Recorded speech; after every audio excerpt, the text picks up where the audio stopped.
শেরপুর জেলায় নকলা অবস্থিত।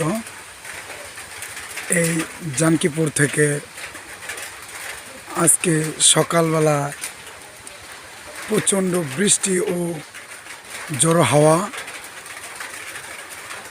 অনেকটাই প্রবল বাতাসের সাথে আকাশে অনেক বৃষ্টিপাত হচ্ছে।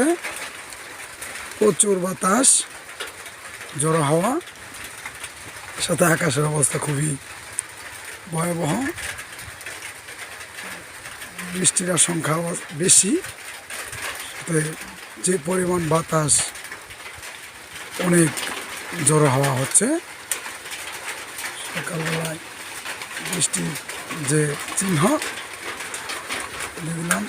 আমার সবাই মিলে আমার ইউটিউব চ্যানেল সাবস্ক্রাইব করে দেবেন, আর সবাই পাশে থাকবেন এরকম ভিডিও দেখার জন্য। প্রতিনিয়ত আমার পাশে থাকবেন।